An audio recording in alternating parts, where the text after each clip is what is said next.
Hello friends, તો તમારી સાથે લાઈફ હેક શેર કરું છું અને તે તમને બહુ જ કામ આવશે તેવા લાઈફ હેક છે. તો અહીંયા જો બે સેલો ટેપ જે રોલ હોય છે તે લઈ લીધા છે મેં. તમારી પાસે આનાથી મોટો હોય તો તમે તે પણ લઈ શકો છો. તો આ રીતે થોડી એકને આપણે નીચે રાખી દેવાનું અને સેલો ટેપને આ રીતે તેની ઉપર ચોંટાડવાની છે. આ લાઈફ હેક્સ કોને કામ લાગશે સૌથી વધારે?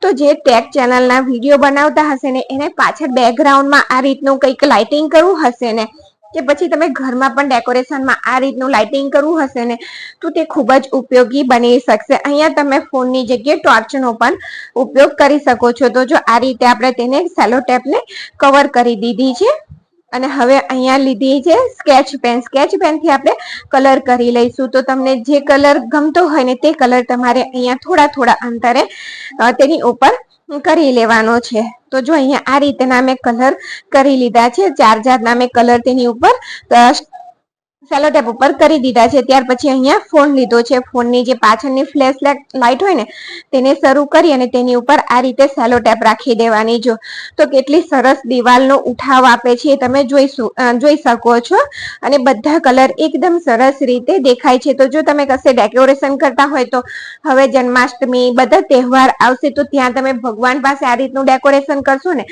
તો પણ તે ખૂબ જ સરસ લાગશે અને જે ટેક ચેનલના વિડીયો બનાવતા હોય તેને પણ ખૂબ જ ઉપયોગી બનતું હોય છે. શરૂઆત કરીએ તો આપણે એટલો ખર્ચો ના કરવો હોય તો તમે આ આઈડિયાનો ઉપયોગ કરી શકો છો. ત્યાર પછી જો આ રીતના મોપ હોય છે, જૂના થઈ ગયેલા મોપ હોય છે, તેને આપણે ફેંકી નથી દેવાના.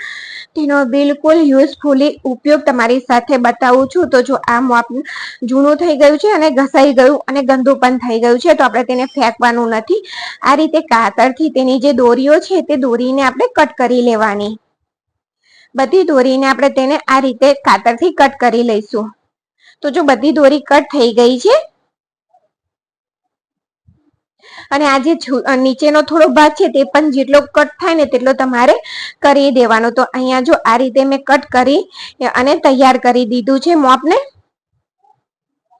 આ આઈડિયા તમને કેવા લાગે ને એ જરૂરથી કમેન્ટમાં જણાવજો. અને ત્યાર પછી અહીંયા જો મેં આ રીતની ટી શર્ટનો એક ભાગ કટ કરી અને લઈ લીધું છે અને મોપનો જે પ્લાસ્ટિકનો ભાગ છે તેને આ રીતે રાખી દેવાનો છે. ઉપરની બાજુ રાખવાનો છે. છૂછિયાનો ભાગ જે છે દોરીનો ભાગ એને નીચે રાખવાનો છે. ત્યાર પછી તેની ઉપર આ રીતે આપણે ટી શર્ટને પાથરી દેવાની છે. ત્યાર પછી જે આ ઊભો દંડો હોય છે પોતાનો મોપનો તે લઈ લેવાનો અને તેને આ રીતે આપણે હાથેથી પ્રેસ કરી અને એકદમ સરસ રીતે ફિટ કરી લેવાનું છે. અહીંયા જો આ કાપડ મેં મોટું લીધું છે, તમે ચાહો તો થોડું નાનું પણ કરી શકો છો. આનાથી આપણે એકદમ સરસ રીતે જો તૈયાર થઈ ગયું છે આપણું આ દેશી મોપ.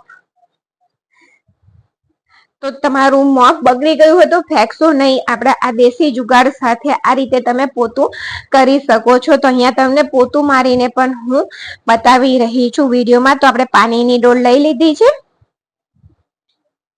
અને તમે જોઈ શકો છો કે પોતું એકદમ સરસ રીતે તેની અંદર ઝબકોરાઈ પણ છે. જે રીતે દોરીનું પોતું ફરતું હોય ને તે જ રીતે આ ટી શર્ટથી પોતું બનાવેલું પણ એકદમ સરસ રીતે ફરે છે અને અહીંયા ડ્રાય પણ તે એકદમ સરસ રીતે થશે. તો આ દેશી જુગાડ સાથેનું પોતું મોપને ફેંકતા પહેલા તમે આ વિડીયો જરૂરથી એકવાર જોજો. તો અહીંયા જો આ ડોલ ખસેડી દીધી અને પોતું મારીને પણ તમને બતાવી દઉં.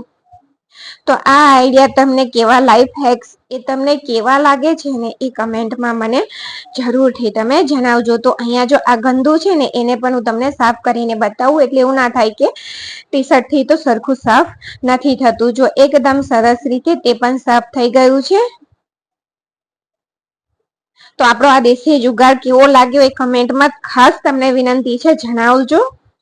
ત્યાર પછીનો ફોનનો જ બીજો આઈડિયા છે કે આ રીતે જો ફોન લઈ લીધો છે અને અહીંયા પાણી ભરેલો બોટલ લઈ લેવાનો અને ટ્રાન્સપરન્ટ આ રીતનું પાણી ભરેલો બોટલ હોય ને એ રીતનો લેવાનો અને ફોનની પાછળની જે લાઈટ આવે ફ્લેશ લાઈટ તેને શરૂ કરી દીધી છે અને તેની ઉપર આપણે પાણીનો બોટલ રાખી દેવાનો છે. આ આઈડિયા ખાસ કરીને ચોમાસામાં કામ લાગે છે કે જ્યારે લાઈટ જતી રહી હોય તો તમે આ રીતે એક રૂમમાં સરસ રીતે અજવાળું થઈ જશે. જો તમને બતાવું છું કે કેટલું સરસ અજવાળું થઈ ગયું છે.